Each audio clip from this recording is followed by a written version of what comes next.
दुनिया की सबसे लंबी माउंटेन रेंज के बिल्कुल इस पॉइंट पर आज से 55 इयर्स पहले एक प्लेन सीधा पहाड़ से जा टकराया था।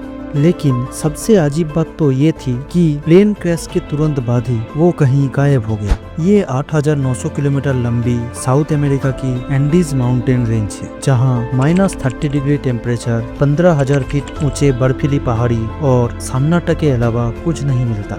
कई दिनों तक चलने वाला सर्च ऑपरेशन में टोटल 11 एयरक्राफ्ट पूरा दिन फ्लाइट 571 को ढूंढने में लगा दिया, लेकिन ना उनको कोई प्लेन का मलबा मिला और न ही कोई डेड बॉडीज। तो अथॉरिटीज के सामने ये बात क्लियर हो गई कि अब कोई भी पैसेंजर जिंदा नहीं बचा होगा। इसीलिए उन्होंने सर्च ऑपरेशन को ऑफिशियली बंद करा दिया। न्यूज मीडिया में भी कुछ दिनों तक प्लेन क्रैश की बातें होती रही और उसके बाद सब कुछ नॉर्मल होने लगा। लेकिन इस हादसे के करीब 72 डेज के बाद अथॉरिटीज को गायब हुए प्लेन की तरफ से एक मैसेज रिसीव हुआ। अर्नब शॉर्ट्स की और एक नया वीडियो में एक बार फिर से स्वागत है। दोस्तों, ये यूरुग्वाई की फ्लाइट 571 थी। 12 अक्टूबर 1972 को ये फ्लाइट यूरुग्वाई की कैपिटल मोंटेविडियो से टेक ऑफ करती है। प्लेन में रग्बी टीम्स का प्लेयर्स मौजूद थे, जिनको चिली के कैपिटल सैंटियागो में एक मैच खेलने जाना था। फ्लाइट में टोटल 40 पैसेंजर और 5 क्रू मेंबर्स मौजूद थे। टेक ऑफ के कुछ देर बाद जब प्लेन अर्जेंटीना के ऊपर से गुजर रहा था कि अचानक मौसम के खराबी के वजह से उनको अर्जेंटीना के शहर मेंडोजा में इमरजेंसी लैंडिंग करना पड़ा।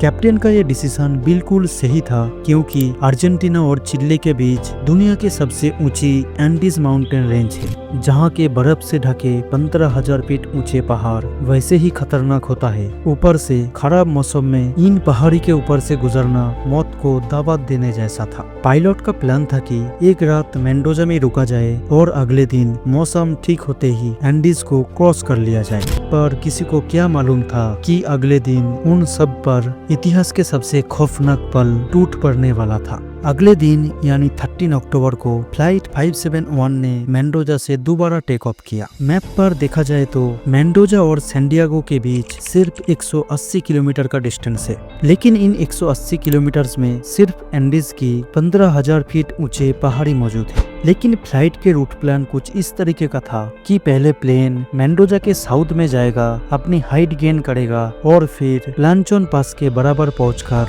एंडीज के ऊपर टर्न करके चिली के शहर कुरिको तक जाकर सीधा सैंटियागो पे जाकर लैंड करेगा। फ्लाइट 571 की पायलट ने इस रूट पर 50 के करीब फ्लाइट कंप्लीट कर रखी थी और उन्हें अपनी फ्लाइंग स्किल पर पूरा भरोसा था। मेंडोजा से टेक ऑफ करते ही प्लान के मुताबिक फ्लाइट साउथ की डायरेक्शन में हाइट गेन करना शुरू कर दिया। पायलट ने नोटिस किया कि बादलों की एक मोटी लेयर ने नीचे की सारा नजारा छुपा दिया है। इस कंडीशन में पायलट अपने इंस्ट्रूमेंट और रडार से मिला गाइडेंस पर डिपेंड हो चुका था, जो रडार पर देखकर रेडियो के जरिए पायलट को उसकी लोकेशन बताते रहेगा। कंट्रोल टावर के अलावा एक और तरीके से भी पायलट अपनी लोकेशन का अंदाजा लगा सकता। इसमें फ्लाइट की आखिरी नॉन लोकेशन को फ्लाइट की स्पीड के साथ कैलकुलेट करके अपनी करंट लोकेशन का अंदाजा लगाया जाता है और इस तरीके को डेड रेकनिंग कहा जाता है। जैसे ही फ्लाइट 571 लांचोन पास के करीब पहुंच गया तो पायलट ने प्लान के मुताबिक राइट टर्न ले लिया। अब प्लेन 18,000 फीट की ऊंचाई पर एंडीज के बर्फ से ढके खतरनाक पहाड़ों के ऊपर से गुजर रहा था। ऊपर नीले आसमान और नीचे सफेद बादल। इस वक्त पायलट पूरी तरह से Santiago air traffic control tower पे डिपेंडेंट था। जैसे ही फ्लाइट लांचोन पास के करीब पहुंचने लगा तो फ्लाइट 571 कंट्रोल टावर के रडार से गायब हो गया।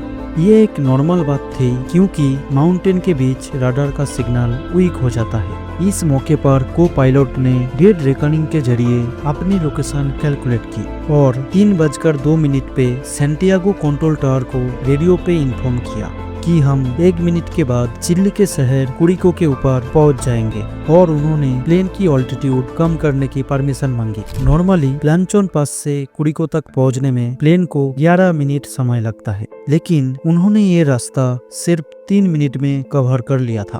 ये चीज कंट्रोल टावर पे बैठी स्टाफ को भी कुछ समझ नहीं आया, लेकिन क्योंकि उनके पास भी फ्लाइट 571 रडार पर शो नहीं हो रही थी, इस वजह से उन्होंने फ्लाइट को परमिशन दे दी। पर उन्हें इस बात का बिल्कुल भी अंदाजा नहीं था कि असल में को पायलट ने फ्लाइट की जो लोकेशन कैलकुलेट की थी वो गलत थी। पायलट समझ रहा था कि वो कुरिको के ऊपर है, लेकिन असल में वो उस वक्त एंडीज के बीच लैंचोन पास क्रॉस कर रहा था और एक बहुत बड़ा तबाही फ्लाइट 571 के इंतजार कर रही थी। कंट्रोल टावर से परमिशन मिलते ही पायलट ने राइट टर्न ले लिया और फ्लाइट की हाइट भी कम करना शुरू कर दी। शुरू में तो उनको खतरनाक टर्बुलेंस मिला, लेकिन जैसे ही उन्होंने सफेद बादलों के लेयर क्रॉस किया तो क्या दिखता है कि उनके बिल्कुल सामने एक विशाल पहाड़ खड़ा है। इस पॉइंट पर पायलट को अंदाजा हुआ कि असल में वो अभी तक एंडीज में ही मौजूद है। पायलट ने दोबारा ऑल्टीट्यूड गेन करने के लिए पूरी जान लगा दी। प्लेन की नोज अब आसमान की तरफ हो चुका था, लेकिन अफसोस कि शायद ये चीज थोड़ा पहले कर ली जाती। फ्लाइट 571 की टेल पहाड़ की चोटी से टकराई और प्लेन से अलग हो गई। इस वक्त पूरा पहाड़ बर्फ से ढका हुआ था। बिना टेल और विंग्स के फ्लाइट 571 का फ्यूजलाज बर्फ में स्लाइड करता हुआ सीधा नीचे की तरफ आया और इस पॉइंट पर आकर रुक गया। इस भयानक क्रैश में 12 पैसेंजर की तुरंत मौत हो गई, खास करके वो लोग जो प्लेन के पिछले हिस्से में मौजूद थे। मौजूदी दौर पर फ्लाइट क्रैश के बाद 33 पैसेंजर की जान तो बच गई, लेकिन ज्यादातर लोग गंभीर रूप से घायल हो चुके थे। टेल अलग हो जाने के वजह से पीछे का हिस्सा खुला हुआ था और उसमें से जबरदस्त ठंड अंदर आ रहा था। ये लोग इस वक्त 11,500 फीट की ऊंचाई पर एंडीज के बीचों बीच फंसे हुए थे, जहां की टेम्परेचर -30 डिग्री सेल्सियस था। और जब सर्वाइवर्स प्लेन से बाहर निकले तो जहां तक नजर जा रही थी बर्फ ही बर्फ नजर आ रहे थे। क्रैश के बाद अपनी साथियों की बॉडीज को बर्फ में ही दफना दिया। उधर प्लेन क्रैश की न्यूज ने चिली अथॉरिटीज को अलर्ट कर दिया था, पर उन्हें ये नहीं पता था कि प्लेन चिली में नहीं अर्जेंटीना के साइड पर क्रैश हुआ है। बिना टाइम वेस्ट किए उन्होंने सर्च ऑपरेशन स्टार्ट कर दिया, जिसमें पहले 4 एयरक्राफ्ट ने हिस्सा लिया। सुबह से लेकर शाम तक सस्पेक्ट एरिया को सर्च करते हुए उनको न ही कोई प्लेन नजर आया और न ही कोई मलबा। ये एक बहुत ही मुश्किल सर्च ऑपरेशन था, क्योंकि नीचे का सारे पहाड़ बर्फ से पूरा व्हाइट थे और सनलाइट रिफ्लेक्ट होने के कारण विजिबिलिटी ऑलमोस्ट 0 हो गई थी। इस सर्च ऑपरेशन में यूरुग्वे और अर्जेंटीना ने भी हिस्सा लिया और अब टोटल 11 एयरक्राफ्ट पूरा दिन फ्लाइट 571 को ढूंढने में लगा दिया। इधर क्रैश साइट पर बचे हुए पैसेंजर के ऊपर से कई बार रेस्क्यू प्लेन्स गुजरते रहा, लेकिन उनकी लाख इशारा देने के बावजूद रेस्क्यू प्लेन्स की नजर उन पर नहीं पड़ी। बाद में उनको एक लगेज में से लिपस्टिक मिला, जिससे उन्होंने प्लेन की फ्यूजलाज में बड़ा बड़ा SOS लिख दिया। लगेज बैग से बर्फ में क्रॉस भी बनाया, लेकिन रेस्क्यू प्लेन की नजर फिर भी उन पर नहीं पड़ी। टोटल 8 दिन तक सर्च ऑपरेशन चलाने के बाद 21 अक्टूबर 1972 को अथॉरिटीज ने सारे पैसेंजर्स को ऑफिशियली डेड डिक्लेयर कर दिया गया। 11वें दिन क्रैश साइट पर मौजूद पैसेंजर्स को कॉकपिट में ही एक रेडियो मिला। जब उसे ट्यून किया तो उन्होंने जो खबर सुनी उसने उनकी सारी उम्मीदें तोड़ दी। रेडियो पॉडकास्ट में अनाउंस किया गया था कि फ्लाइट 571 का सर्च ऑपरेशन अब बंद कर दिया गया है। जहां वो लोग पहले ही इतना मुसीबत में थे, ये खबर उनको और भी अफसोस में डाल गया। उनके बचने का जो आखिरी उम्मीद नजर आ रही थी वो भी खत्म हो चुकी थी। पहले वीक में ही 5 और पैसेंजर्स जख्मी के वजह से जान से हाथ धो बैठी। अब क्रैश साइट पर 28 सर्वाइवर्स बचे हुए थे। उन्होंने प्लेन का मलबा और लगेज इकट्ठा करके प्लेन का फ्यूजलाज को बंद किया ताकि ठंड से बचा जा सके।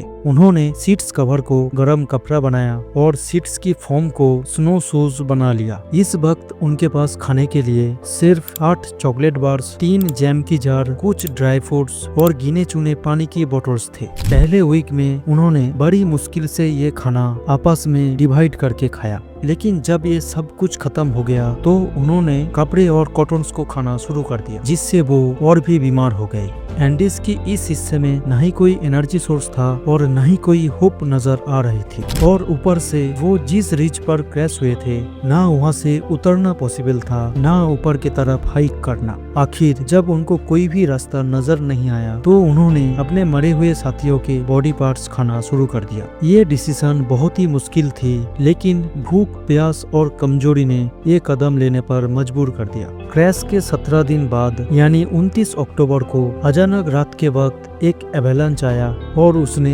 फ्यूजलाज पर बुरा असर डाला। उसकी स्पीड इतनी ज्यादा था कि पूरा फ्यूजलाज अंदर तक बर्फ से भर गया। इस हादसे में 9 सर्वाइवर्स मर गया। बचे हुए 19 लोगों ने हाथ में जो कुछ आया उससे बर्फ हटाकर ऑक्सीजन आने के लिए जगह बनाई। दिन गुजरते जा रहे थे, सर्वाइवर्स की हालत बद से बदतर होते जा रही थी। एक एक करके सारे मौत के नजदीक जा रहे थे और बचे हुए लोग अपनी मौत के इंतजार कर रहे थे। 12 दिसंबर यानी क्रैश के 60 दिन हो चुके थे और इस पॉइंट पर 3 और सर्वाइवर्स जिंदगी की जंग हार गई। अब बस 16 लोग ही बचे थे और उनके पास सिर्फ 2 ऑप्शन थे, या तो अपने बचे हुए दिन गिनना शुरू कर दे या फिर हिम्मत करके एंडीज के उन वर्टिकल क्लिफ को कैसे भी करके हाइक कर ले।